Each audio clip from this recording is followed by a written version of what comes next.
And now, the Molle Mystery Theater, presented by Molle. Molle, the heavier brushless shaving cream for tough whiskers or a tender skin.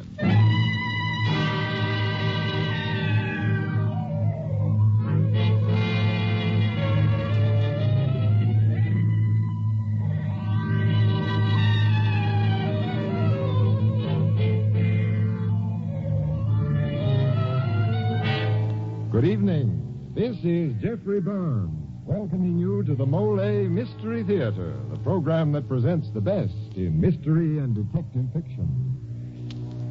Tonight's mystery by Walter B. Newman is entitled Took Them to Death and stars Everett Sloane. It might well have been called Murder Under the Big Top, since it has a circus locale and is bright with the color and glitter of circus people. But the most powerful element of our mystery is its leading character, Nick Arnold, a strange, ugly little man who discovered that the best way to rid himself of his enemies was to talk them to death. But first, let's hear from a man with some friendly words on the subject of shaving, Dan Seymour. Friends, there's big news about Molle, the heavier brushless shaving cream for tough whiskers or a tender skin. Yes, it's Molle's sensational Get Acquainted offer. Your chance to try Molle and to get a supply of Persona, America's deluxe razor blades. That's right. 5 guaranteed Persona precision blades that sell 10 for $1. Now, these famous Persona blades make a perfect shaving companion for Molle brushless shaving cream. Later on, we're going to tell you how to get in on this special Molle offer. So don't miss it. And now for tonight's Molle mystery, Talk Them to Death, starring Everett Sloane.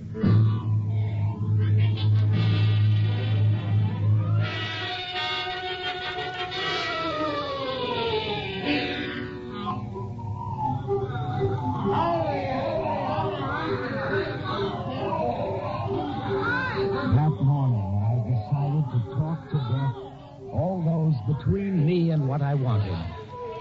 Words had always been my only defense. What other defense have you when you're weak and small and ugly? Now I would take the offensive. I would talk, and they would listen and die.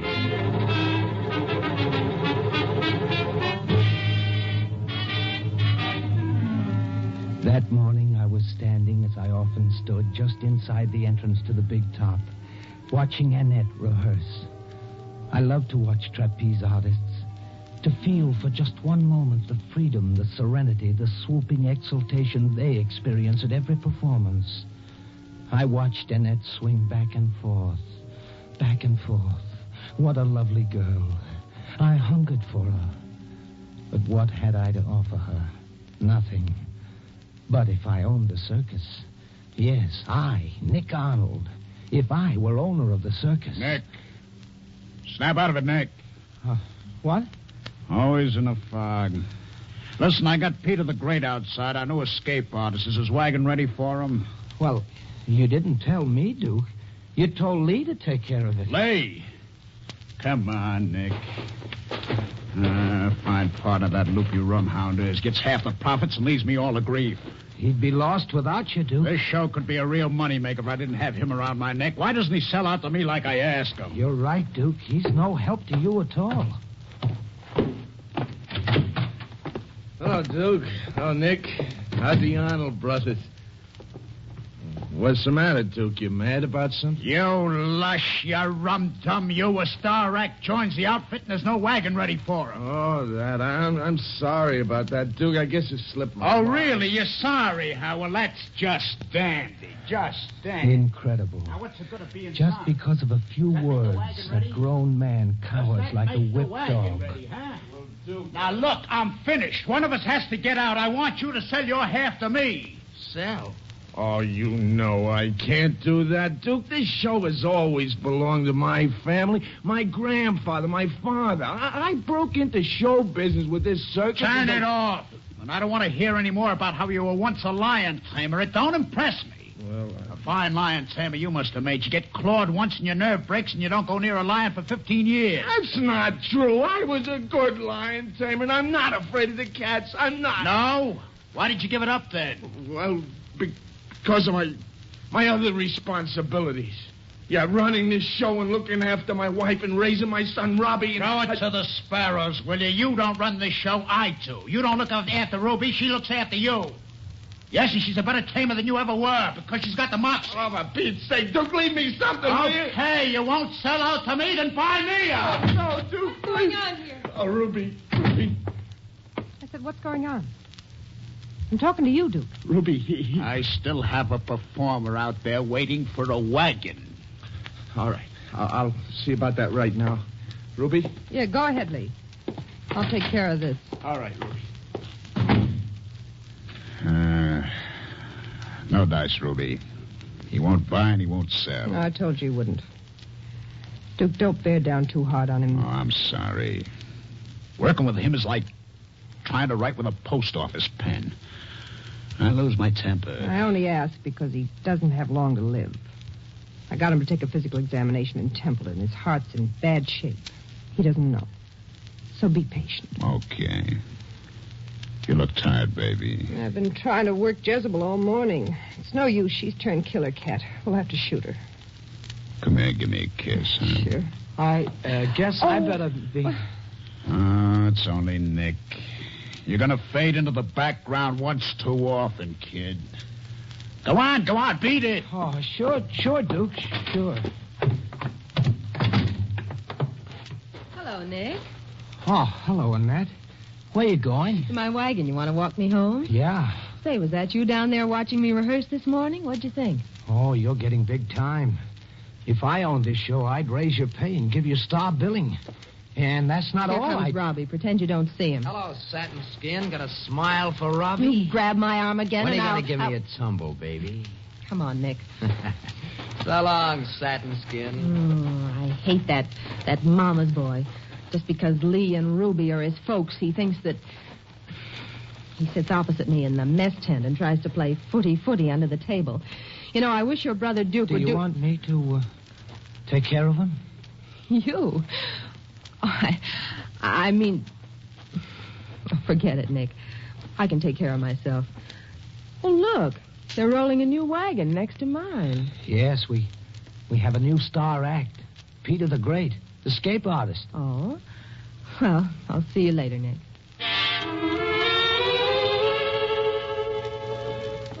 That night, sitting in the dark on the steps of my wagon, I saw Ruby and Duke pass arm in arm. A little later, Robbie on his way to town. I'd finished my cigarette and stretched. It was time I started for Lee's wagon.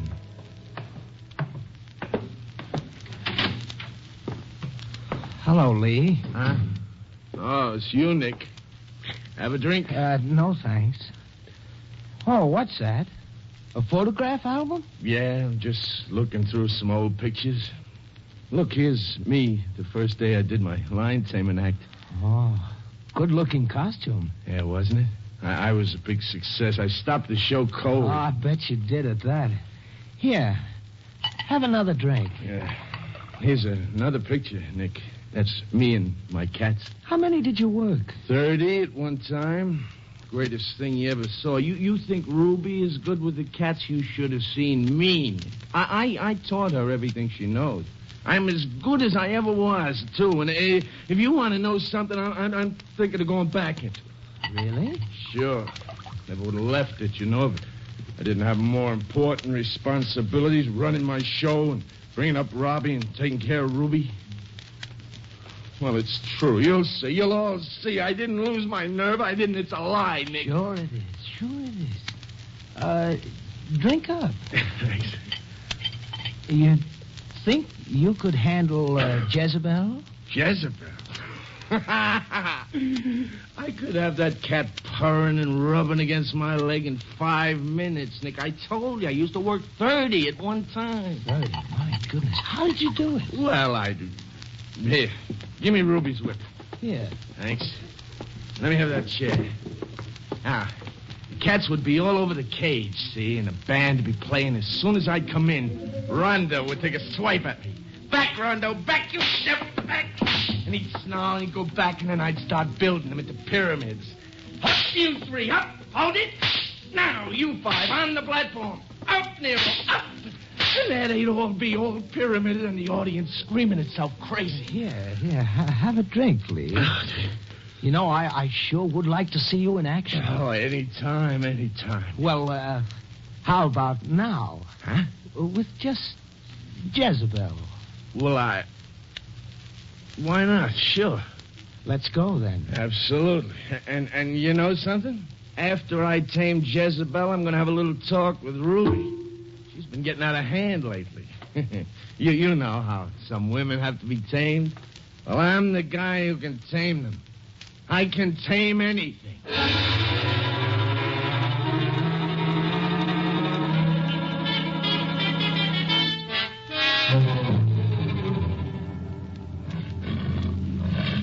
Look at her. Back and forth. Back and forth. Huh? You Jezebel. Wouldn't you like to get out of that cage, huh? Mean looking, isn't she? Huh? I think she's beautiful. Well, they don't come too mean for Lee Duncan. You watch me tame her, Nick. You know something? I remember the way it used to be. The ringmaster would say, ladies and gentlemen, the greatest of them all, Lee Duncan. And I'd be standing there in that spotlight holding my whip and wearing that red and gold costume. Ladies and gentlemen, the greatest of them all, Lee Duncan. Yeah. Huh? Jezebel, you? Go ahead, Lee. Sure. You watch me. I'll show you how a man does taming, Nick. Take a good look, Jezebel. I'm going to teach you. Hey, what am I doing here? Now. Back! Jezebel, back! Back! Ruby!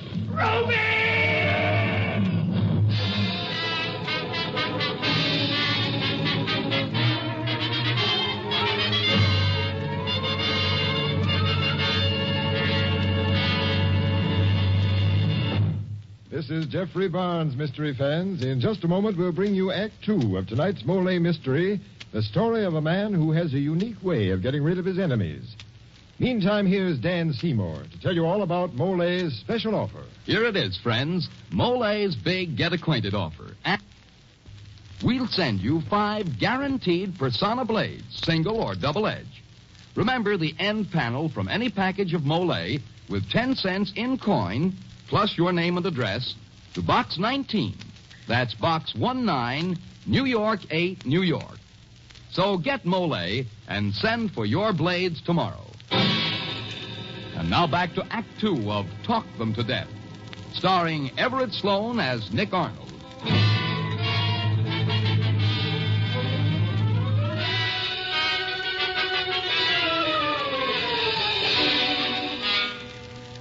We buried Lee next day, what was left of him. A month later, Duke married Ruby and became 100% owner of the circus, thus proving that everything comes to him who waits. The money made by exhibiting Jezebel, the man-killer, almost paid for the new banners and posters advertising the Duke Arnold Show.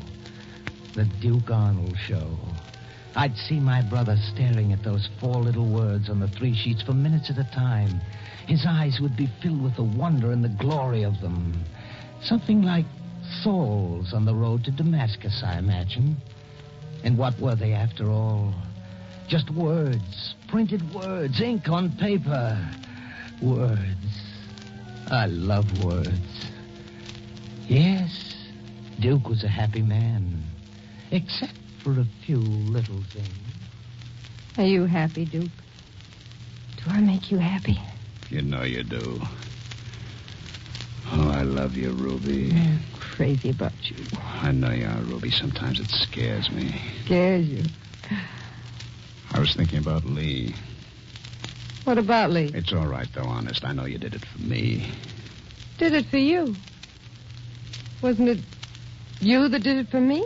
What are you trying? Well, you know I was with you, and I know... Well, No, wait. Don't talk. Let's forget we mentioned it. Talking about it could take us someplace we don't want to go. But I think...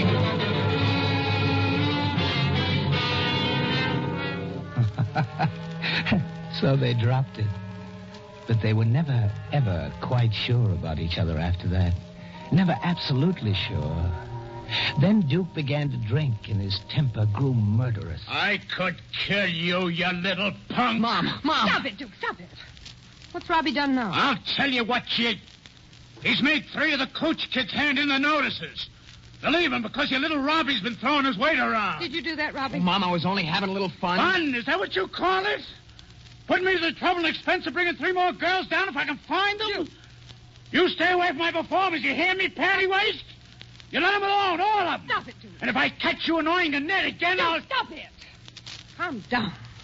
I can hear you all over the lot. Well, let him. I'm the boss. Yeah, and how did you get the B-boy? Why, you... Duke! Well, he... Oh, nuts. I enjoyed watching Duke stew. I would have liked it to go on and on. But what words was I to use, and upon whom? And then I thought of Duke's temper, and a name popped into my head. Robbie. Yes, Robbie. Ruby's darling Robbie. Next afternoon, I was in the office wagon writing some letters. Hey, Nick. Seen Mom? What did you say? Have you seen Mom? Oh, no, but I saw someone else. Come on in. You're just the man I was looking for. You're looking for me? What about? I have a message for you. From Annette. Satin skin? No kidding. What? You're a lucky guy. She wants to see you in her wagon after tonight's show. Probably wants a date with you. No fooling, huh? What do you know about that? Well, it's about time. That's all I gotta say. It's about time. Boy, Hey, wait a minute. Are you sure she said Robbie the last time I spoke? That's the way some women are. They like to play hard to get. You know what I mean. Yeah.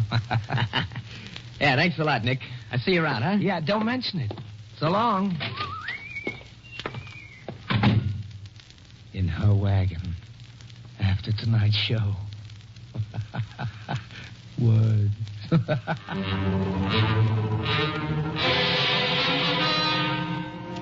I followed Robbie to Annette's wagon that night.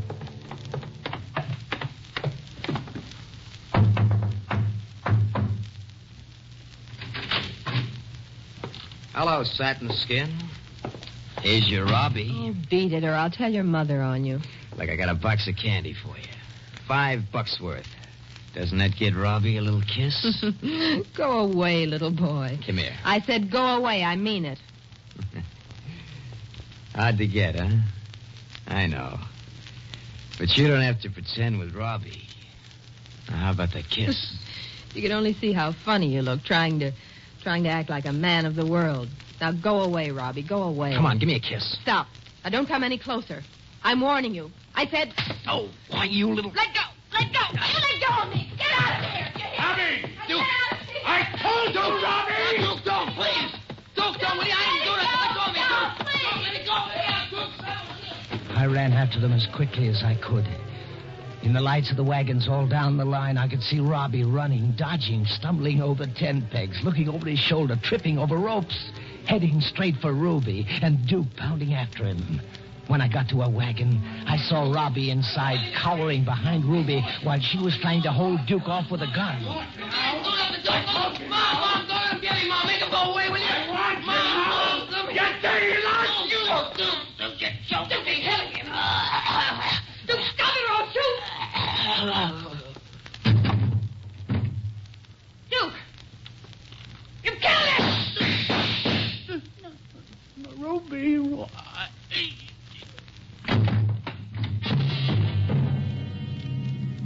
I couldn't help thinking how easy it is to kill with words.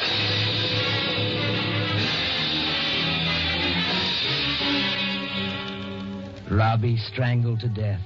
Duke shot to death. Ruby charged with manslaughter. Bingo. 3 birds with 1 stone, and I still had the stone. It was nice to be boss of the Duke Arnold Circus. There was only 1 cloud on my otherwise blue horizon. Peter the Great. There wasn't anything definite between them as yet, but it was plain that Annette was interested. If it were possible to describe Peter the Great in one word, that word would be egotistical. It wasn't hard to think of the words to use on Peter. You wanted to see me, Nick? Yes. Sit down, Pete. Pete, I was wondering how you'd react if Annette were to share star billing with you. She's become a big drawing card. Why, sure.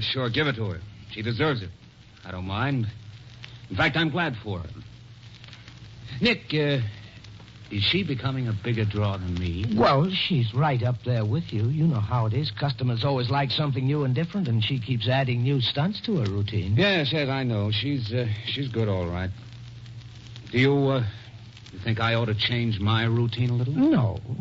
No, you've got a good routine, but, if I may suggest... Why, certainly. Go ahead. Your act isn't sensational enough. What you need is a flash stunt, something that will make the yap's ears flap back and forth with excitement. Have you got any ideas? Well, I was thinking, could you manage an underwater escape?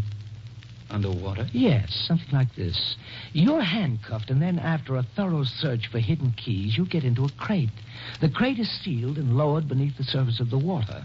A couple of minutes later, your head appears above the surface. You're out of the cuffs and free of the crate. Something like that. Could you do it? Why, sure. Sure to be a snap, I think. It's just a question of shucking the cuffs. The rest is only trimming. Okay, let's do it that way. You're sure you can handle it? I don't want you to try it if it's too dangerous. Maybe you're not good enough to escape from... I can escape from anything. Well, all right, then. I'll start working on it right away. Our next stand is Scudderville. There's a bridge spanning a pretty big stream right across the street from the fairgrounds. And I think... The greatest escape artist of the century. And now, ladies and gentlemen, you are privileged to witness one of the most astounding feats ever performed. You will see Peter the Great do the impossible right before your very eyes. Folks, you have just seen your chief of police search Peter thoroughly and handcuff him. Tell the folks, Chief, did you discover any keys, picklocks, or other concealed devices? I did not. There you are, folks. Now step into the casket, Peter. Lie down and we'll close the lid. All set, Pete? Cal, you check the winch and the rope? I don't want any slip-ups there. Unless this casket is anchored to the bridge, I'm a dead pigeon. Don't worry about that. I attended to it personally. Okay, then, Nick. Just remember, if I'm not above water in 3 minutes, pull me up fast. Hold it, drummer. And now the casket containing Peter the Great is being lowered into the raging rapids below. There you are, folks. He is now below water. In a moment or two, the casket will be resting on the bed of the stream, 34 feet below water. Notice the strong pull of the current. See how the rope from the casket to the winch is taut and strained. And notice the rope snaps.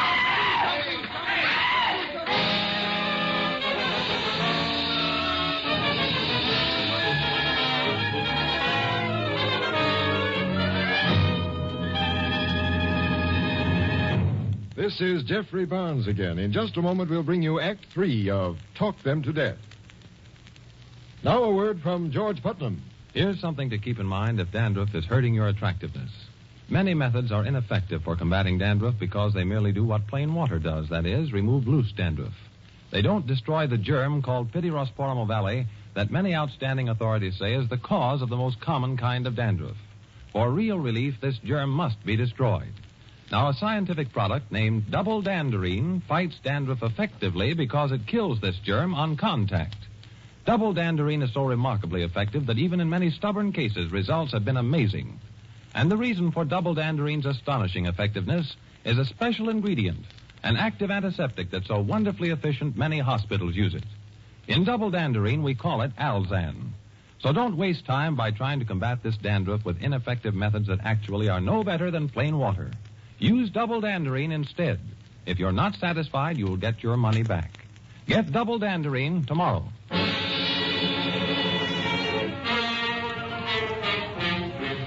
I turned my back on the crowd and walked away from the bridge a happy man.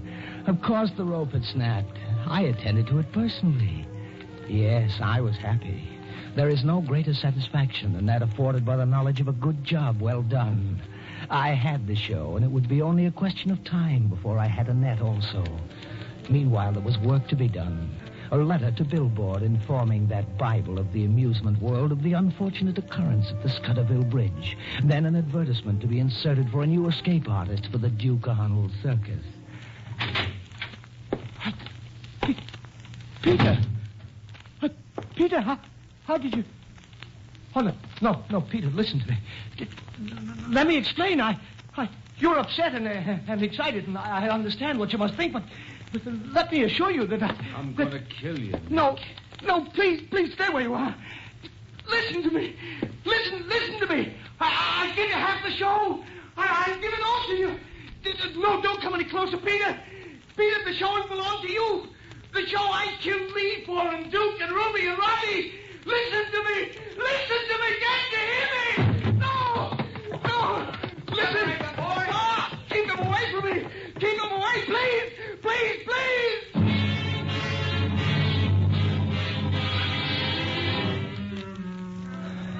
Peter never heard me. My lovely words were wasted on him. Yes, he was stone deaf. The pressure of the water had burst his eardrums. Well, Peter couldn't hear me, but it seems everyone else in Scudderville could. Well, what's past is past. It isn't bad where I am now. More like a rest home than a state asylum for the criminally insane. Of course, there are guards all around, and my activities for the time being are limited. But it has its good side. It's given me time to think, and I've arrived at certain conclusions that may interest you. My mistake was in squandering my talents upon too small an undertaking. What a fool I was, wasting my time and efforts on a cheap little circus when there was a world to conquer. Times seem always to be ripe for a man like me, a man who can manipulate people with words. This country is filled with fools who are open to, suggestion, shall we say? If one knows the proper words, they'll listen. You think not? You think they won't listen to me? Don't be silly. You've been listening, haven't you?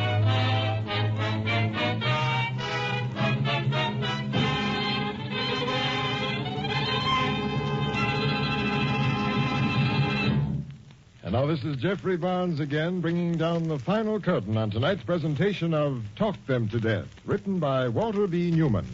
Be sure to join us next week when the Mystery Theater presents Challenge to the Listener. The original music for the Mystery Theater is composed and conducted by Alexander Sendler. Everett Sloan was starred, Ralph Bell and Mary Shipp featured in tonight's program. Any resemblance between the names and characters used on this show and any actual persons, living or dead, is purely coincidental.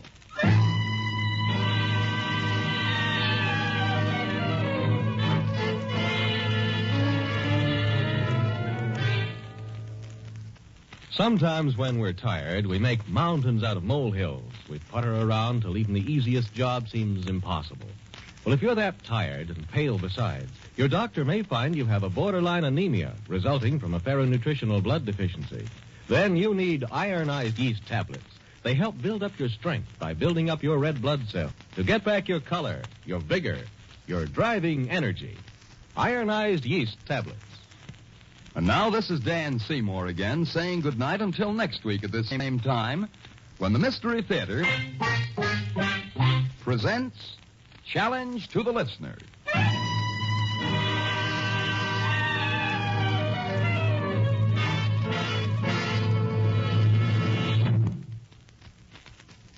This is NBC, the National Broadcasting Company.